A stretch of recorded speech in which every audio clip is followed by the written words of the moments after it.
Good evening, everyone. Time for another silver update. Now, this is the Euro Swiss franc cross over the gold chart. Now, any of you watching the news today saw the dramatic move in the Swiss franc. Basically, what the Swiss did was that they released the peg against the euro. You can see that peg here is at 1.2. It was 1.2 euros to the Swiss franc. The drop today took us all the way down to where we're sitting at about 1. So a real big revaluation, increase in the value of the Swiss franc, decrease in the value of the euro. Now the lines that I've drawn on here are to show you the trends that were intact before this peg took place. You can see that the uptrend in gold was very, very strong all the way back from 2005. This is this blue line here. You can also see that the uptrend in the value of the Swiss franc against the euro was very, very strong also until we reached this point. And that is the point of the peg, where the Swiss bank came out and said that they're going to support the euro by pegging their currency to it. Now that also happened, marked by this blue line, to mark the exact top in the gold market. 1900 in gold matched this point of about 1.1 on the Swiss franc versus the euro. You can see now that we have gone way below that point where they decided to put this peg on. The peg lasted a good 3 years almost, and then it collapsed today. So what does this all mean? Well, who knows what it all means. It means that big changes are coming, that a global tsunami is coming, but we don't know yet the form and the shape of how it's going to take place.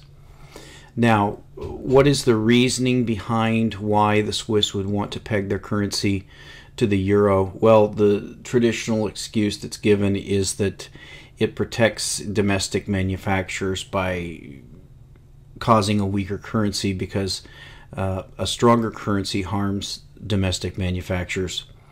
I don't really buy that explanation. You have to remember, I point out many times that that the strength of a currency is a two-way street. A very, very strong currency allows you to import things much more cheaply than you would have things like oil, things that are essential to running your economy, but also makes your exports more expensive. So it's a wash, in my opinion. What do you have to take into consideration if you're going to do something like this? Well, the main thing is the political strength of the parties that are going to try to protect their industries. A lot of industries are going to go bankrupt. Now, if you have a certain industry that you consider to be vital to the survival of your nation, say an arms manufacturing industry or some other essential industry, then perhaps you would want to subsidize it. I would suggest that you probably want to just reduce taxes to zero and see if it can survive. If it can't survive without zero taxes, then obviously you'd have to subsidize it if it's something that you consider to be a matter of national security. Let's say that that's a weapons manufacturing plant or automobile manufacturing or tanks or something like that.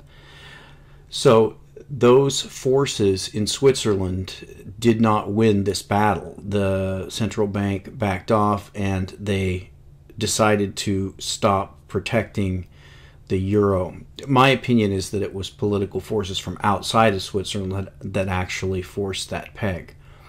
Nevertheless, the peg has collapsed. Now, we can see that the price has moved into new lows relative to where they were when the peg was started. We're all the way down here.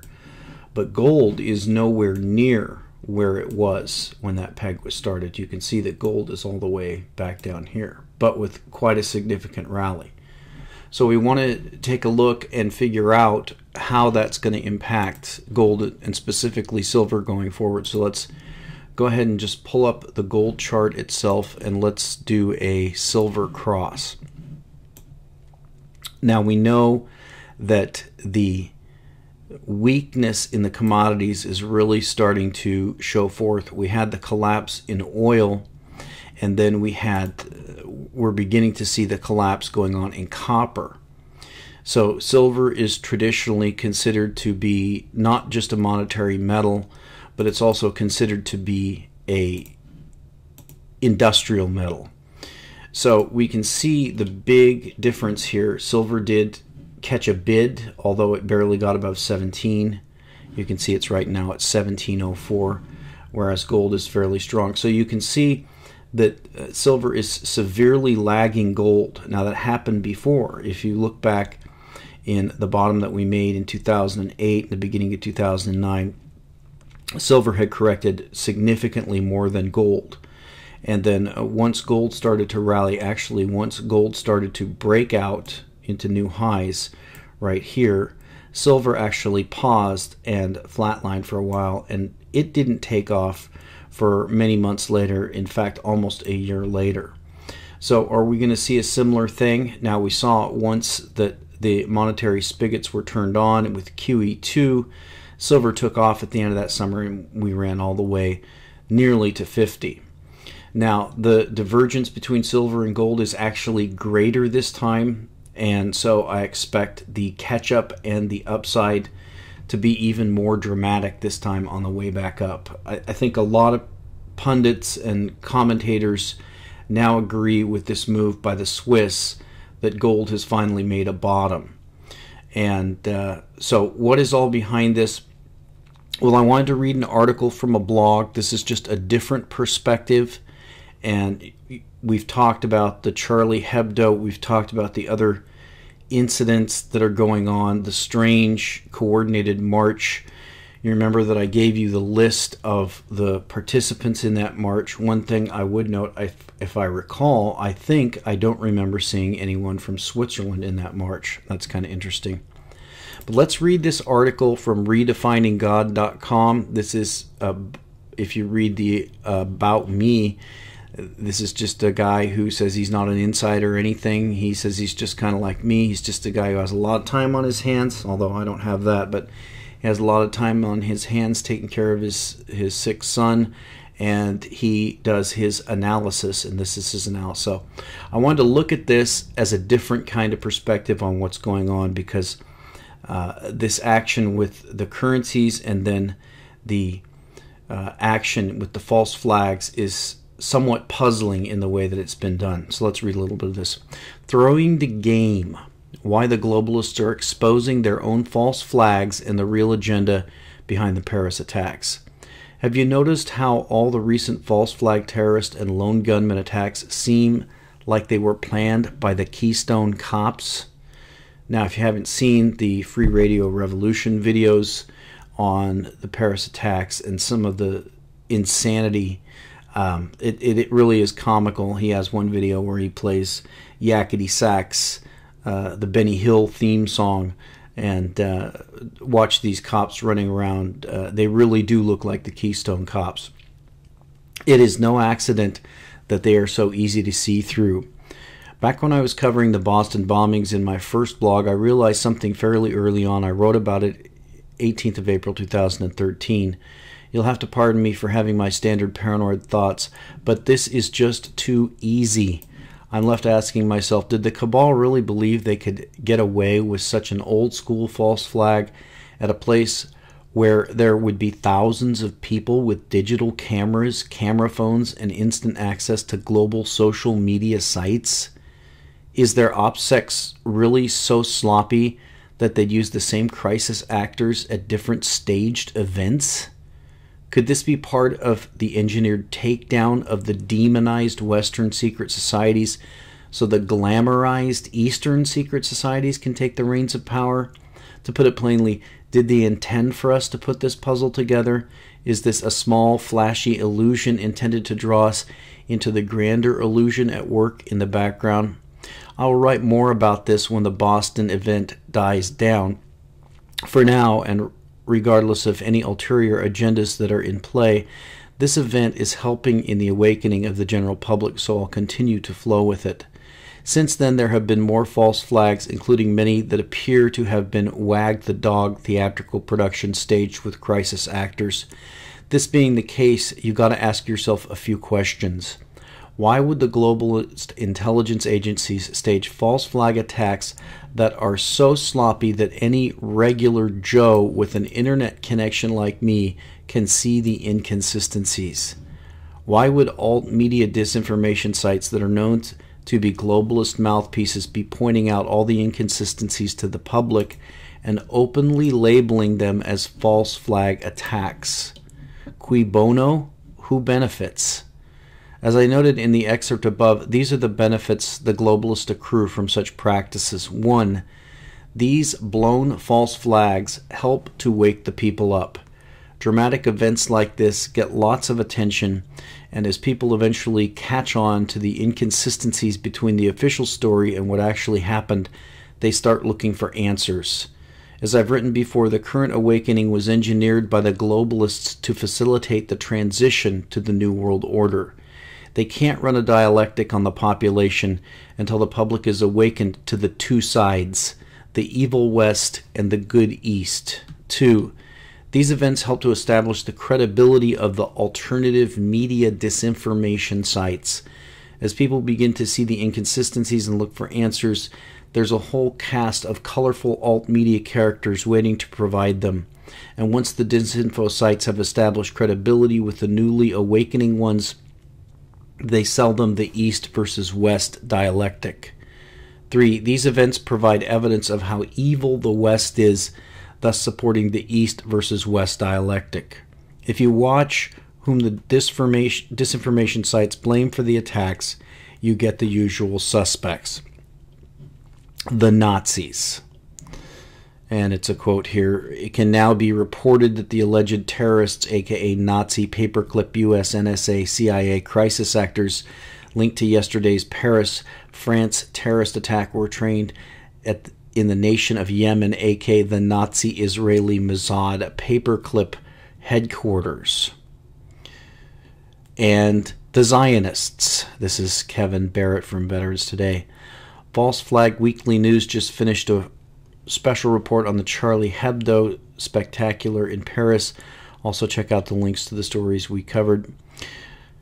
Whenever something like this happens, it keeps people like me really, really busy. It took about 5 minutes to figure out that the Charlie Hebdo shooting in Paris was probably a false flag, so I whipped out a quick blog entry that went viral.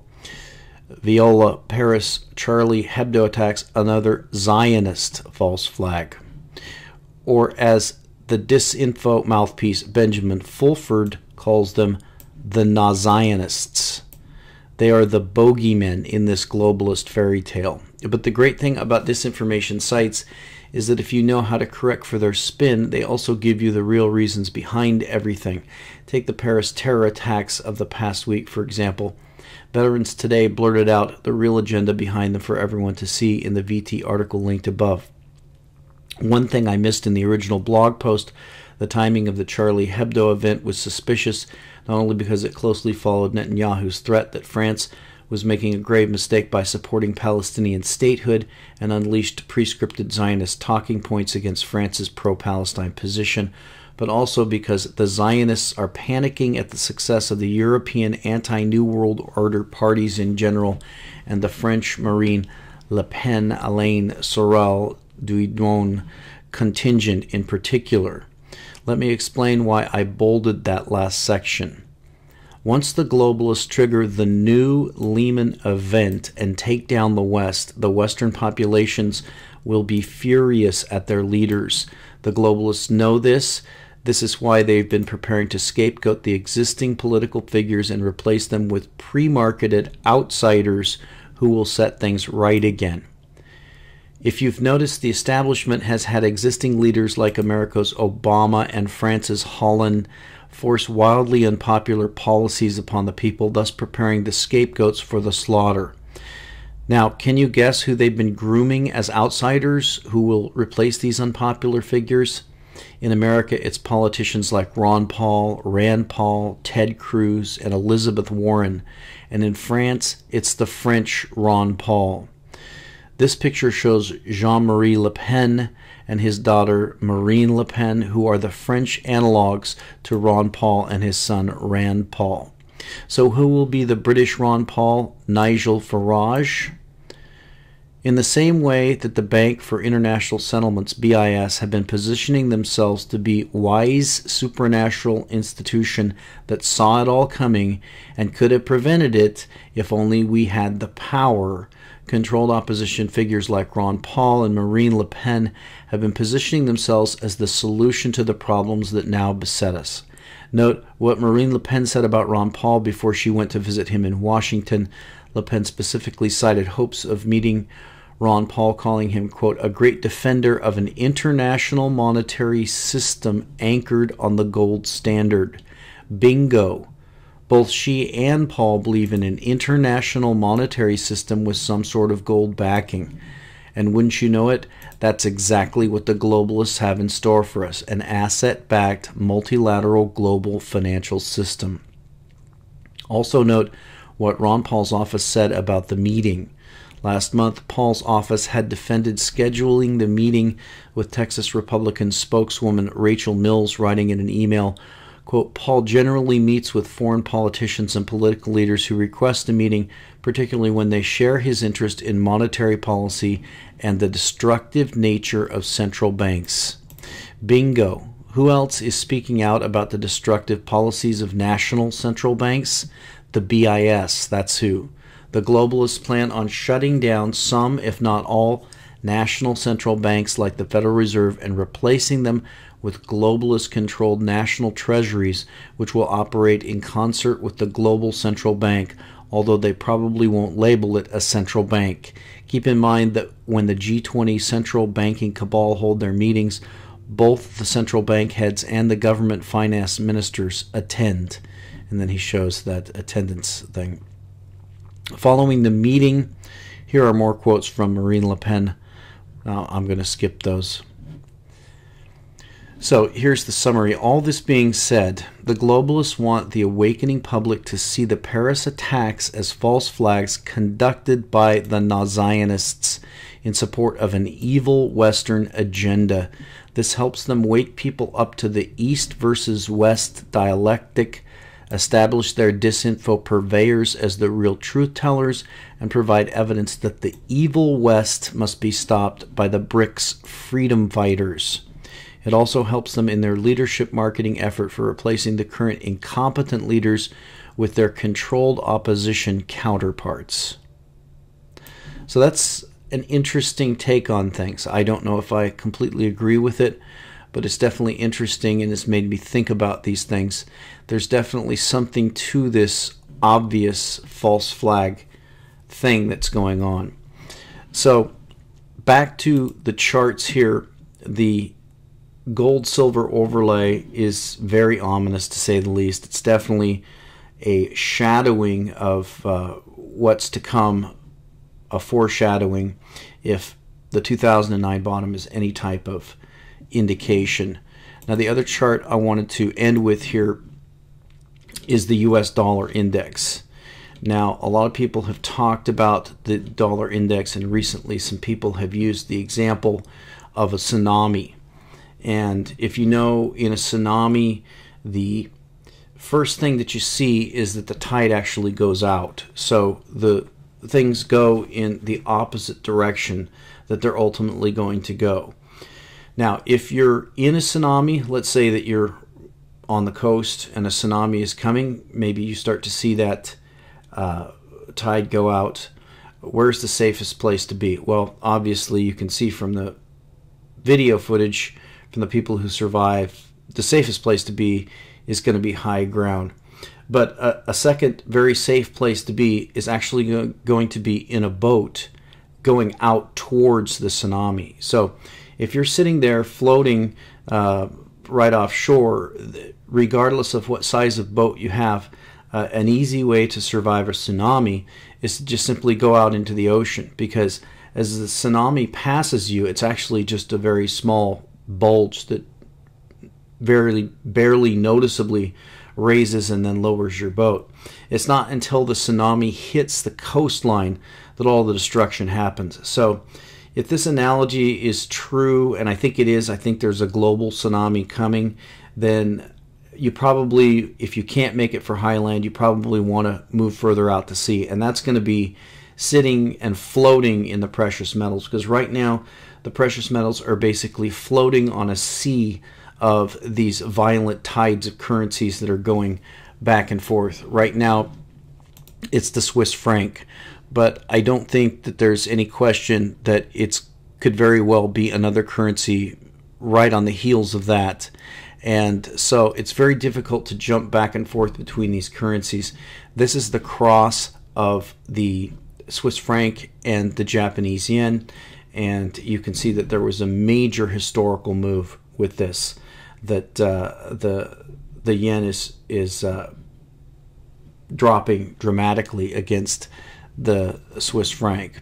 There was also a move in the euro versus the US dollar. So even though the main change today was the peg of the Swiss franc and the euro being dropped, that had ripple effects everywhere in all the currencies, and also a ripple effect in gold. So when the global tsunami comes, you probably want to push a little bit farther out to sea and be floating safely in your boat, whether that's a little dinghy or a big yacht. It doesn't really matter. Once the carnage on the land is done, then you can bring it back into shore and see what type of help you can give. And we'll talk to you next time.